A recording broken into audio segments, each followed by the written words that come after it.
Today on CityCast Chicago, we have a bonus sponsored episode from Women Employed. Women Employed is a nonprofit fighting for economic equity for women, and they've been making serious moves right here in Illinois. From securing paid leave to pushing for salary transparency, they're changing the game for working women across the state. CEO Sharita Ellens and Executive Vice President Sharmili Majmudar join us to talk about what's next, how they're lifting up women entrepreneurs, and how you can support their mission at this year's Working Lunch. It's Friday, May 2nd. I'm executive producer Simona Alicea, and this is what Chicago's talking about.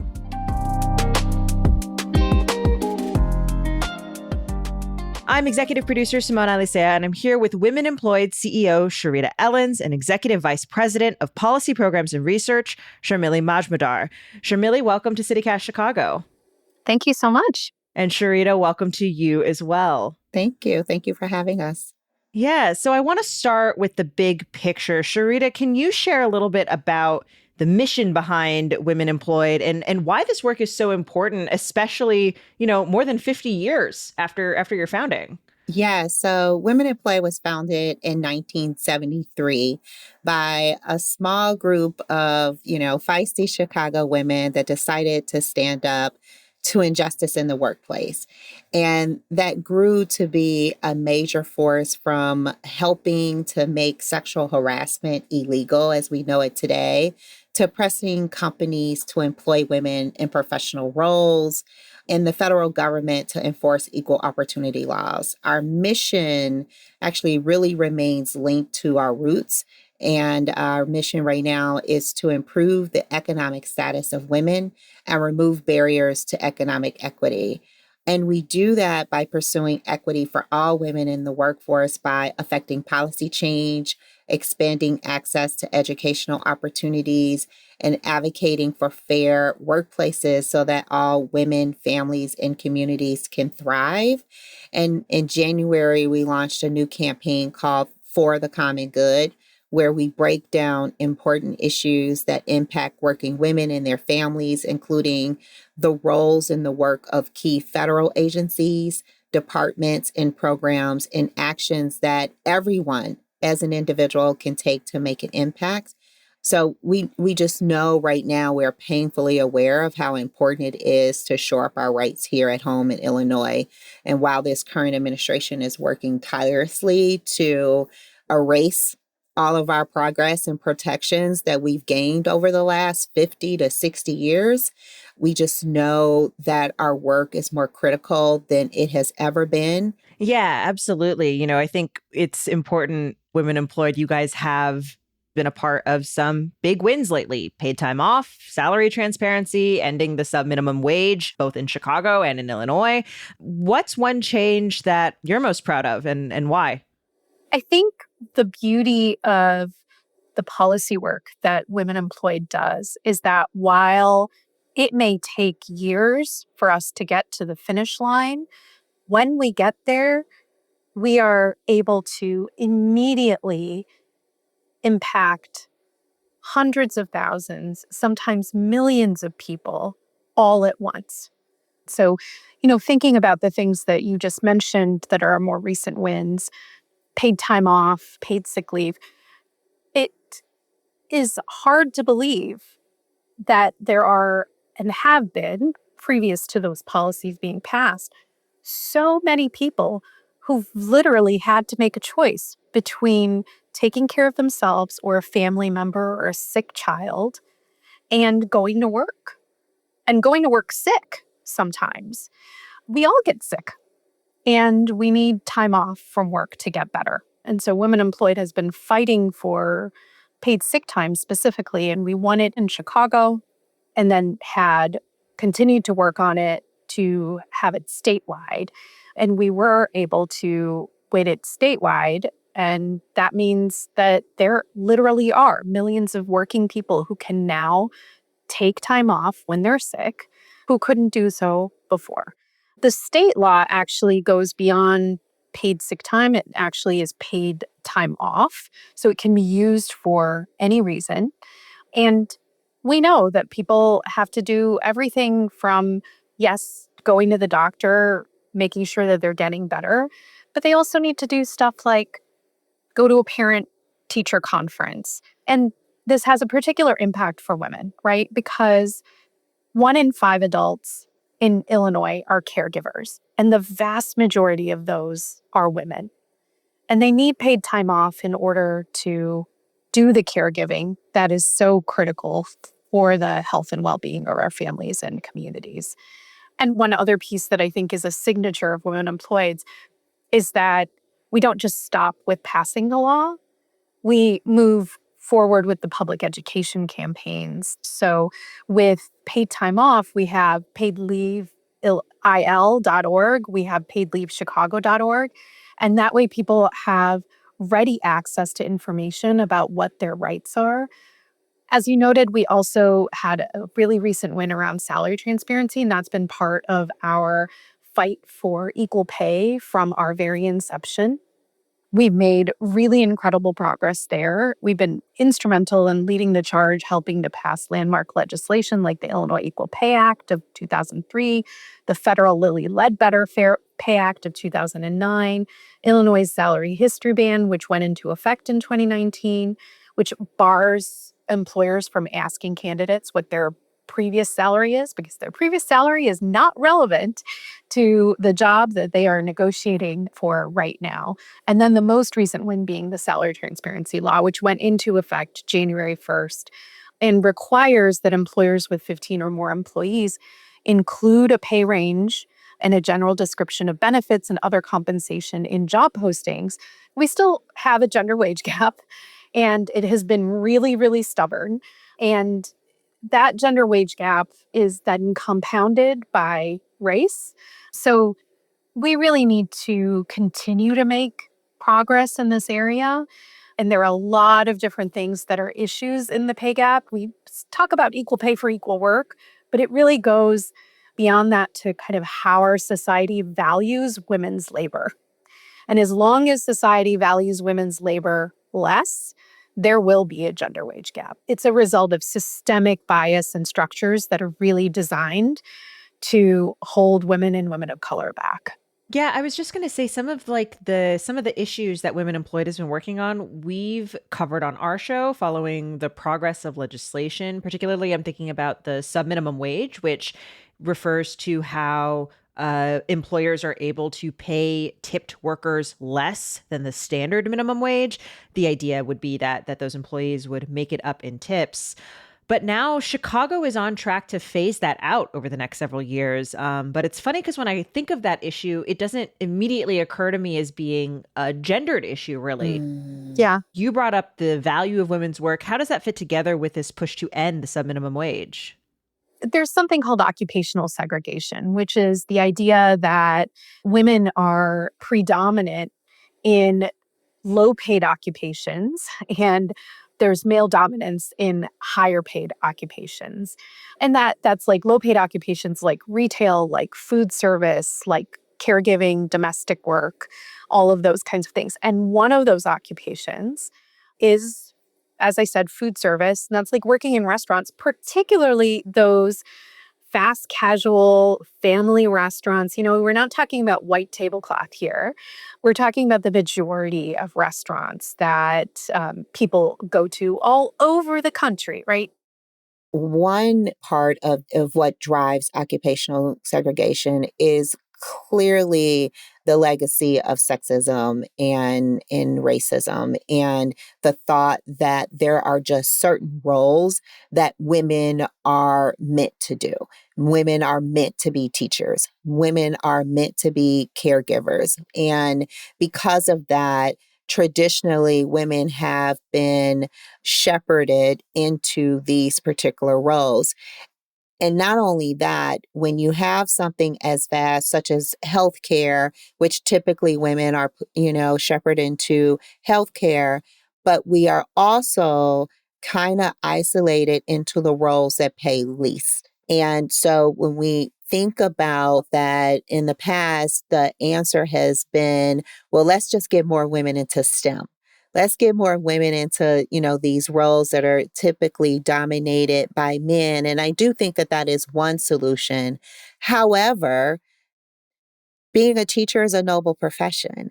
And we don't want to say, we don't want women to be teachers anymore. We don't want you to desire to be a teacher. So the flip side of that is that we do have to value these jobs that women do. We have to raise the wages and the value of these particular roles, such as teacher, such as being a nurse or a CNA or a home health worker or whatever, because these roles are essential to our society. And if they're essential to our society, then they should be valued as such, and we need to pay more.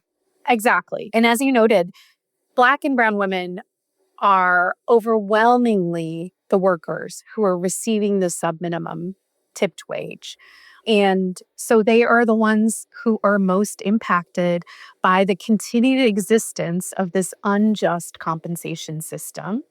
It also not only means that they're not earning what they should be able to earn, it also means that they are vulnerable to issues like sexual harassment and wage theft as a result of it. Because if you're relying on your customer to make up your base pay, you are going to end up being in a position of vulnerability to harassment and discrimination by those customers. So the ending subminimum wage is an effort to bring everyone up to a minimum wage. And then when they get tips, they're truly on top.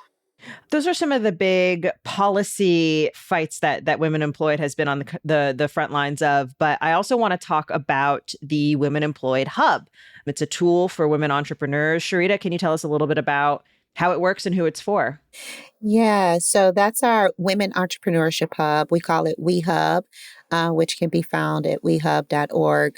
We launched this hub because we saw a gap in how women were being served in this entrepreneurial ecosystem. Meaning, we know that they lack access to capital. They lack access to information as well. And the hub is really meant to demystify the process of starting and or scaling a business.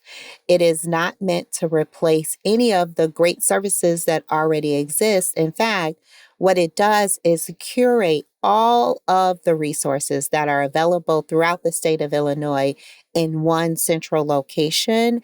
But the difference from this hub, because there are others out there like Shy Biz Hub and things of that sort, is that this was designed for and by women. And so when you come to this site, you can see yourself. You have the opportunity to go in and tell us where you are on your journey, and the hub will create a toolkit for you that will help you navigate what your next steps are in terms of where you are on your journey. And we will curate a list of resources that are available to you that are either in your neighborhood, your community, within your city, whatever the case may be. We share information on events that are coming up that you might want to attend. We also have a tool that we just launched this past year on the site called Money Finder, which allows you to go in and put your parameters of, this is the size of my business, this is how much I do in sales, this is how my business is set up. And then it'll tell you what capital resources are available to you, whether it's grant, micro loans, angel funding, whatever the case may be, and what those parameters are. And it won't give you just a generic list. It will only give you the ones that, based off of pre-screening, you fit the requirements for. So you don't have to go through a list of 100 resources to see where you can fit. So since we've launched, we have about 600 users on the site so Wow. far. Yeah, it has grown quite a bit. We do community events. We host events called She Solidarity, where we bring together entrepreneurs and then business service providers. And these are individuals that can help you create a business plan or help you with your marketing and promotion. So we're really proud of that product that we launched. It's free. Anybody can use it. While it's made for and center women, anybody can go on it and create a profile. We don't exclude anyone, but we are very clear on who we're centering with this particular product. I also want to talk about the work that Women Employed does around higher education, particularly racial equity and funding. Shamili, what are the biggest gaps that you're trying to close? And also, what do you mean by equitable funding? What are we talking about here exactly? Yeah. So when we're talking about racial equity in higher education and adequate and equitable funding for Illinois public universities, we're looking at the fact that there have been years, decades of disinvestment in our higher education system. The 2012 to 2022 enrollment in Illinois public universities decreased by 7%, and Black student enrollment fell by 28%. And then once students are actually enrolled, universities have an 80% retention rate for all students, but lower retention rates for Latinx and Black students.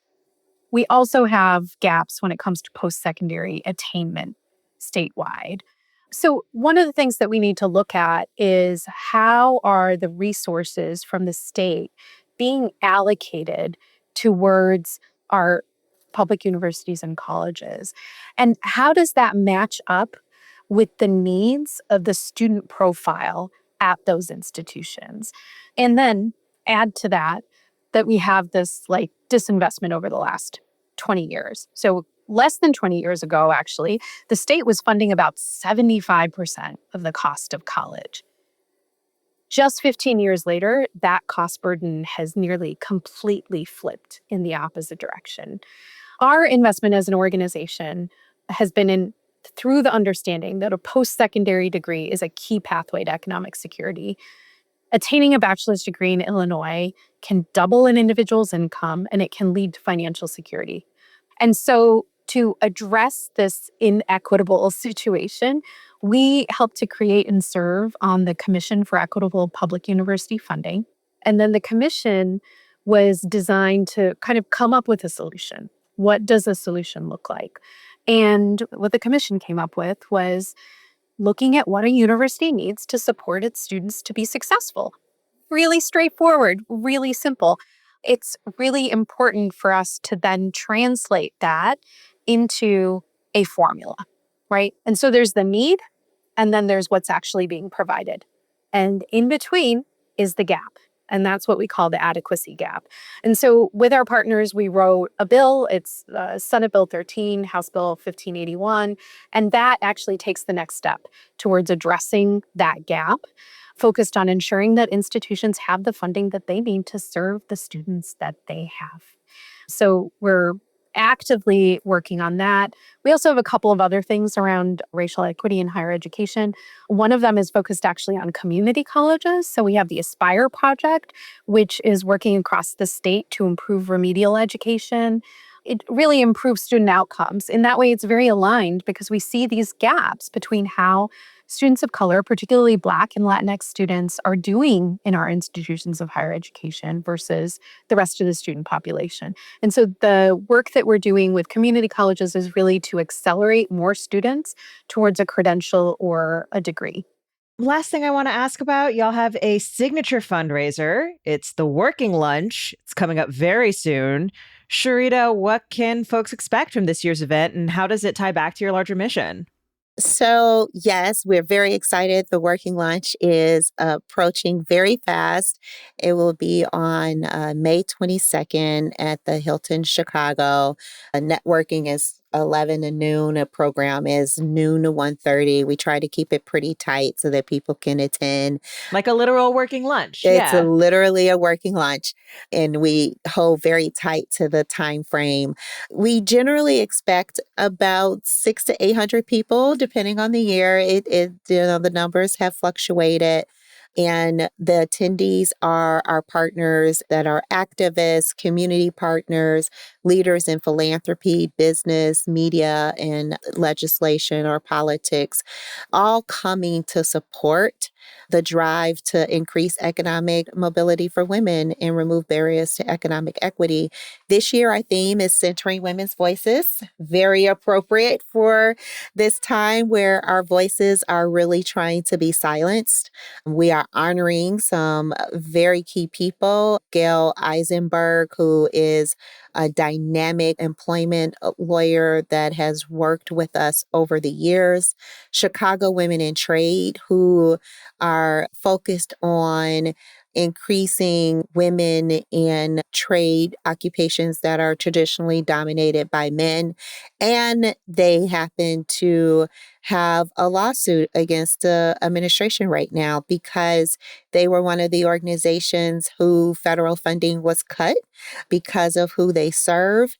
And they currently issued a preliminary injunction in their favor. So we're happy to feature them. And we are also honoring who we are considering an emerging leader, an emerging power builder, Isabel Dobell, who is the Deputy Chief of Staff for the Illinois House of Representatives.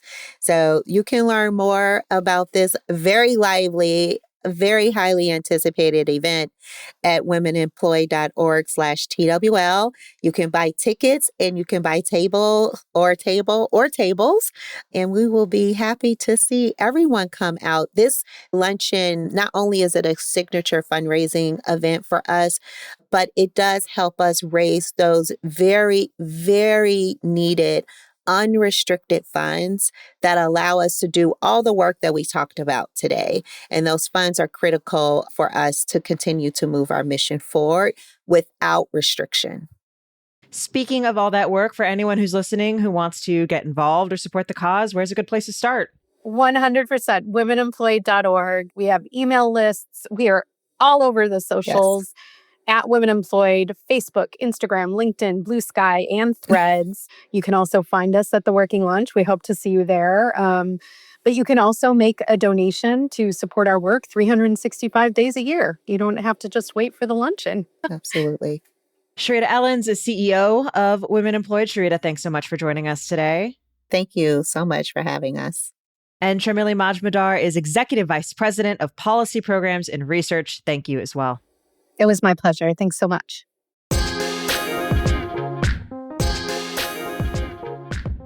Thanks for listening to this special bonus episode sponsored by Women Employed. If you like what you heard, check out their website, womenemployed.org. We've also got the link in our show notes to make things easy. We'll be back on Monday, bright and early, with more news from around the city. Talk to you then.